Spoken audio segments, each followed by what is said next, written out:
Welcome. You're connected to transmissions from the Campfire. I am the operator. Our narratives of the odd, the humorous, and the downright horrifying serve to provide a brief respite from the cruel, cold winds of reality, and in turn bring a measure of warmth to those weary souls that just might need it the most. Perhaps then the memories of humanity may live on, if only for a moment. Our original stories, set in the Roaring Fork Valley and beyond, are written by Patrick Quinn Kitson, whose works include novels Talented and Pyre, and short story compilations Night and Day. Each transmission is performed and engineered by myself, Daniel Kelley. Before we begin tonight, we have an exciting announcement. After countless hours of hard work, Transmissions from the Campfire is coming to the Carbondale Mountain Fair in Colorado from July 26th through the 28th. Come stop by and pick up your own autographed copies of both Night and Day, and meet the team behind the books and this podcast. We'd love to see you. And if you can't make it to the fair, don't worry, the books are also available on Amazon. A link is in the show notes. Now, back to the story. Tonight, we bring you a tale of forbidden delights. Children and candy are a magical combination, and cultures worldwide are rich with legends of kids enjoying the delicious. However, behind each sugary delight lies a tale left untold. For who sings the song of the candy maker? And what happens when those revered indulgences are just a little less than saccharine? Now, please, sit back, relax, savor your drink of choice, and enjoy. This is Gumballs.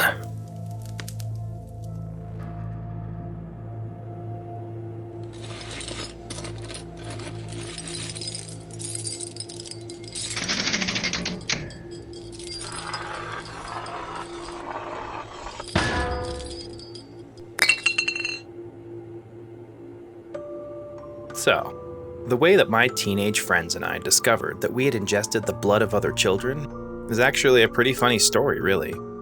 I know it doesn't sound that way, out loud or whatever, but it was. And man, I gotta tell you, it was actually a great time in our lives. We were still young and theoretically full of promise. And none of us died, by which I mean that none of the kids from my school died. Plenty of other kids, it's true, but none of us from the valley. None of my friends ever became the coloring for the candy-coated confections. Really, the whole thing could have been worse. It's funny how the mind works to keep us emotionally distant from things that appear obviously traumatic to others. Like, you tell somebody that you consumed the blood of children, other children. Not because you wanted to or anything, but because he made you do it. He wanted us to do it. And people are all usually taken aback. They say, well, now that's really ghoulish, and are you actually serious? And you, deadpan, say that of course you're serious, and why would you make up such a thing? And you further declare that it really could have been worse, truly. Then of course they invariably ask, mouth usually agape, how that sort of thing even happens. And you have to say that it may sound awful, but at least it wasn't you that got mixed up in the red dye in the Gumballs, by the confectioner himself, the late Mr. Thaddeus Joseph Tale, the wicked Mr. Tatty-Tale. But, as I'm wont to do so often when I speak of these dark affairs, I'm getting ahead of myself. Let me rewind the reel-to-reel tape, back to where it all began. Back before the slaughter, and the sugar, and the shirts. Back to 6th grade, when we took a class trip from our half-dilapidated middle school in Carbondale, down through the I-70 West route through the gorgeous Cross Mountain expanse, about 2 hours to the farthest west population center in the state, and just short of the Utah border, Grand Junction, Colorado. Back to a time before legal reforms and massive drug busts in the early aughts largely cleared out the methamphetamine plague that had taken root with far too many of Grand Junction's residents decades prior. Back to the Mesa Mall. Hot damn, we sure did love the Mesa Mall back in the 90s. You would have too, I bet. It might seem crazy nowadays to think of a mid-sized to downright minuscule mall in the sticks having 3 successful bookstores that didn't have to compete with each other, all operating independently, but that's how it was. Racks and stacks of the best on wax, cassettes and CDs at the disc jockey or the Sam Goody on the other side of the mall, as well as a food court with both a Chopsticks and a Panda Express. Aladdin's Arcade ran on quarters, kids' screams, and birthday parties. Tan-tile fountains, always full of pennies. The building carried the aroma of fresh pretzels, fried food, and Christmas. But the creme de la creme, the piece de resistance, the Sistine Chapel of all the outlets that filled up the brown-tiled hallways was the one, the only, Gumballs, right at the very center of the complex. Taking up the space any two other stores would, it was a veritable cornucopia of magic and wonder to a wide-eyed little kid like I was. A massive, anything you could desire repository of sweet treats and pop culture paraphernalia, the likes of which surely would have made Willy Wonka blanch with jealousy. The kind of place Nickelodeon would do a live report from. Hanging sheets of sugar plum dots, strips of taffy a mile long rolled onto spindles, and novelty craft sodas with names like Brainalyzer and Love Potion number 69. Clear boxes containing any form of confection or candy the mind could conjure up were lined up in rows along every wall and aisle. Rainbows of sugar in every size and shape. Taffy and Twizzlers and Tootsie Pops, oh my. Each cube containing a small spoon and tearaway bag rolls so you could easily make and take your selections. Higher up, above the candy containers, the walls were filled with t-shirts. The sort of mock vintage stuff that kids of the mid-90s only ever saw lethargic rock stars on MTV wearing. Bob Marley shirts and Nirvana shirts and Marilyn Manson and Four Non-Blondes and 10,000 Maniacs and Tool and Blind Melon and Soundgarden and Alice in Chains and Primus and Tori Amos and Beastie Boys and Prodigy and Offspring and Salt and Peppa and Rolling Stones shirts with that big red floppy tongue hanging down, lined up in spectacular rows to make us positively salivate with wannabe hipster envy. Music piped through the high-ceiling space was a bleeding-edge juxtaposition of hipster musical genres. Electronica before it was mainstream cool, ragtime and big band blues long after they had been. Naturally, pure imagination was cycled into the playlist regularly. And by what musically attuned ne'er-do-well, you might ask? Why, by our story's bad boy, of course, the Confectioner. And the most sought-after of sacred totems in the store was the massive 10-foot-tall gumball dispenser that filled the center of the large room. One huge gleaming glass orb filled up with the biggest gumballs we'd ever seen sat atop a fire engine red metal base. Each colorful sphere it dispensed was as big as a softball. Every color sporting its own unique flavor that Taddy added himself. Grape for purple, cotton candy for the pink, and so on. But the ones you never wanted to see tumble down the clear spiral tube near the orb's bottom and spit out of the little filigree door into your palm were the red ones. I personally don't know what the big deal was. I liked them okay, but everyone else in my class treated them like the plague. Those ones were supposed to be cherry, but always left an odd metallic aftertaste on the tongue. We obviously didn't know what was in them at the time, you understand. How could we have? We just appreciated the spectacle of it all. The first time we walked through the sacred and hallowed halls of Gumballs was during a random 6th grade trip. None of the kids who'd ridden up with me were any better prepared than myself to bear witness to the magical sights our eyes beheld. For us, it was like heaven on a stick. Thaddeus' tail had the same lanky physical je ne sais quoi as a tall bundle of sticks held together by durable twine. Long as red licorice, with features as delicate and orange-hued as the wafer-thin peanut brittle he peddled, he was in his late 30s by the time they discovered kids going missing. Eternally wrapped in a black and white pinstripe apron with a large red afro poking out from under a baker's tall hat, I still wonder if he really enjoyed wearing that garb or if it was just part of his mask of sanity. An apropos getup either way. Whichever it was, it did wonders in dropping everyone's guard. You gotta understand, this was before an entire jilted generation became savvy to such nefarious goings-on as what Tale had in store. This was before everyone binge-watched 48 Hours Mysteries, mainlined police procedurals, and developed into self-declared subject matter experts on serial killings. Back then, we didn't know any better. We were watching Full House and shit. Life in the 90s for suburban kids really sort of was an after-school special. And don't let any of us bitchy millennials tell you any different. Just don't. Now, we all liked Taddy. Dude was a trip. Always really, really funny. There was one section of the shop dedicated to magic and special effects stuff. Demonstrating sleight of hand or donning a fake nose for a laugh was part of his witty repartee. He had a serious talent for makeup effects, costumes, and for catching pop culture iconography just in the heat of the trend. If he wasn't quite so fixated on murdering little kids, he could have been a great MTV VJ, in my humble opinion. He was the kind of guy, physicality notwithstanding, that I knew I wanted to be like when I grew up. The kind of guy who could charm a whole room into thinking he was just as happy, wholesome, and lacking in homicidal impulse as they were. Whenever we came home with a fresh NoFX t-shirt or Texas Chainsaw Massacre fridge magnet, we knew we had become cooler through this cultural osmosis and thus elevated our perceived social status among our peers. We were kids, what? So it went for months. We would take trips or make clothes shopping sojourns, any excuse really, and always anticipate the moment we would come around the corner next to J&M Aquatics to see the massive neon Gumballs sign. One year I scored this badass Astro Creep 2000 white zombie concert shirt from the wall of shirts, and I felt like a total trend-setting metal maniac for all of 2 days, until the musically ignorant, harsh criticism of my schoolyard constituents on Monday morning informed me of my egregious fashion faux pas. The shirt never again appeared on campus during regular school hours. But then, the kids started disappearing. At least, the police started to notice them disappearing. It had been going on for a while by that point. A good while. Leave it to the pigs to be a mile behind the curve. I'd love to say that the first several had ended up on milk cartons and nothing ever came of their disappearances, but only the second half of that statement would be true. In reality, missing children hadn't been appearing regularly on milk cartons since the late 80s, and even then, we all knew that no kid ever got home to their family because they were spotted along one side of a 2% Meadow Gold carton. That shit is for the movies, and this ain't no Hollywood film. Too bad, too, because I thought those things were kinda neat, if a tad grim. No, what caused the whole house of cards to come crashing down were the 3 victims he took in the summer of that year. The first was a kid from Cherry Creek, out in Denver.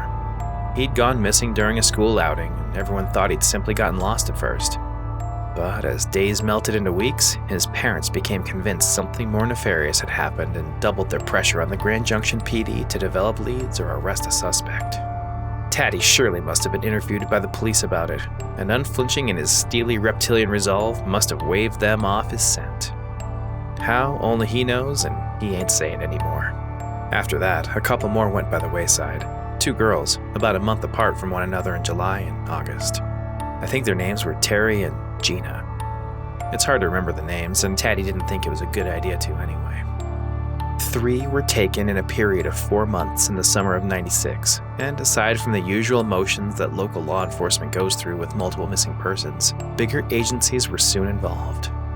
See, one of the kids was from Glenwood Springs, and possessing what one could describe as a checkered history with serial killers. I mean, Ted Bundy had escaped from their jail with a shocking ease in '77, and aside from taking the cops 17 hours to realize it, tragically resulted in him killing several more people, including a 12-year-old girl. The police of that particular town quickly handed off the case to the Colorado Bureau of Investigation. The CBI wasted no time in connecting the dots with their case and several others out of adjacent counties. Once a profile had been developed, it was only a matter of time before they discovered the common denominator connecting all the missing children. Every last one had recently taken a trip to the Mesa Mall in Grand Junction, specifically to the greatest candy store this side of the Mississippi. You guessed it. The night that the police put 2 and 2 together, they took a small squad to the mall after hours and actually caught Taddy preparing to transport his latest victim from the mall to his warehouse where he brought his bloody creations to life. Though he may have been a tough guy when handling his human ingredients, he was a big old ball of cotton candy when the gun muzzles were shoved in his face. Heavily armed brutes had smashed through those big glass windows and discovered him counting out the drawer of all things. Tucked neatly behind the counter was a cage with a young woman inside. This girl was sedated and stuck like a scared animal in a cube of hard wire not 2 feet by 2 feet wide. Her mouth was duct taped and she had been understandably terrified since he'd abducted her a few hours earlier. Luckily, but for the lasting trauma, she was relatively unharmed. Her name was Susie Sanders, and she eventually wrote a bestseller about it titled Caged Girl, One Woman's Battle with a Killer. Even got herself a talk show and podcast nowadays. helps others. Seems like she's doing just fine. As for getting a handle on exactly what all had occurred, this was one thing Taddy never fully allowed them the satisfaction of. Games, riddles, cryptic admonitions, even dashing delusions of grandeur in with just the right amount of facts. He did anything in his power to not only draw out the investigation, but to savor his power over those investigating him. He did a fantastic job, really impressive work if we're being honest, at covering up the methods by which he created his confections. Masterstroke is the word that comes to mind when you consider how he set a jury-rigged system up inside his killing warehouse that had detonated spectacularly when the SWAT team attempted to breach it. Such immaculate planning. A 4-story engulfing fireball had managed to take out a final 4 more lawmen and damage 2 adjacent buildings with that encore performance. Once the literal smoke cleared, and owing to the type of flash-burning chemical explosives he'd employed, there was not much for police to piece together. It had been a thorough scorching, leaving little forensic evidence. Gotta admit, for a 96, he was ahead of his time. Authorities ultimately had to rely on the testimony of the confectioner himself to verify certain aspects of the sordid affair. In total, he speculated to investigators that he had taken right around 30 children over a 10-year period, starting in 1986, the very year that Gumballs had opened its big glass-paned, neon-striped doors to the public. There was no way to confirm this, as he later claimed that he deliberately avoided learning their names so that he may never be tempted to feel any empathy for them.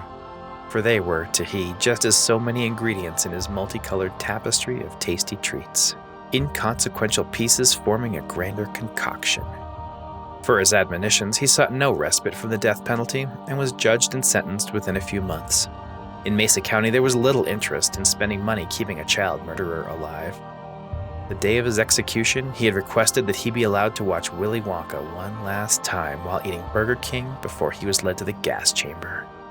And he'd opted for the gas himself, the total nut job. I mean, what a kook, right? What a way to go.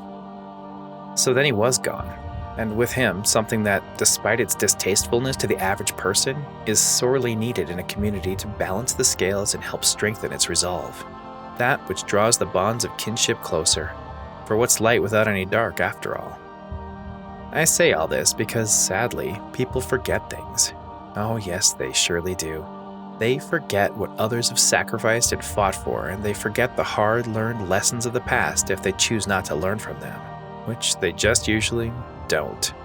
So, it was really no surprise, despite the community's storied history involving confections and gumballs specifically, that when several small self-serve candy dispensers randomly began popping up around the mall, barely anyone paid attention. You can see them in any such shopping center, situated nicely between those little soft-back benches and chairs they have set up for shoppers to take the occasional load off. And more surprising still, no one took issue with the quiet addition of clear glass gumball dispensers that now numbered 4 scattered throughout the Mesa Mall. That's 2023 for you. A lack of institutional memory born from apathy about what others suffered for. So, it's hard to feel too bad for all those chuckling dipsticks who are today, possibly even this very moment, consuming gumballs with just a touch of human blood in them. You see, I carry on my master's work. Old Tatty Tail, the consummate huckster extraordinaire, he had the right idea. Sure, he never got to know that his legacy would endure beyond his mortal death, but I sleep peacefully each and every night knowing that he is likely smiling at me from across the Stygian abyss with malevolent pride and eternal approval at my enduring transgressions. For I keep the blood flowing and the faceless sacrificed screaming. Mine are generally picked up from nearby Utah, usually hitchhikers. It ain't children for sure, but it does the trick just the same, also offering the added benefit of bringing little attention to my dark deeds. And you know that I still filter the blood the way I suspect my master did, then add it to the red dye in the small gumballs which I now make, lovingly, by hand. I continue the good work of the confectioner because it's what the planet needs, you know? Those soft, subtle, often chewable reminders that no matter who you think you are with your cheeky socio-digital status updates, and no matter where you try to go in this cold, cruel world, there's always going to be at least one goofy, happy-go-lucky, wildly dangerous, and nearly undetectable neighborhood monster hiding just beneath a flimsy facade of sanity, waiting with feverish anticipation to turn you into a snack for some little kid in a mall with a sweet tooth. Bon appetit.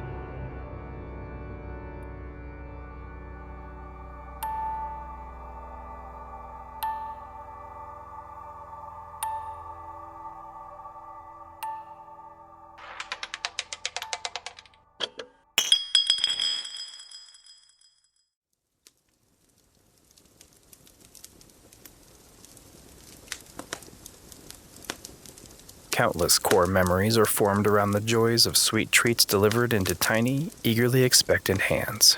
However, like the energy absorbed from these confections, so too do we internalize the behaviors of those we look up to. Humanity has a long history of emulating those who leave a strong impression. From kindly grandmothers to ruthless dictators, what we are exposed to often becomes our own traits in adulthood. But, as with the empty calories of sugary candy, poor psychological influence leads to emotional malnourishment, with often disastrous results. Because, in the end, we are, in fact, what we eat. Transmissions from the Campfire is produced by myself, Daniel Kelley, and by Patrick Kitson.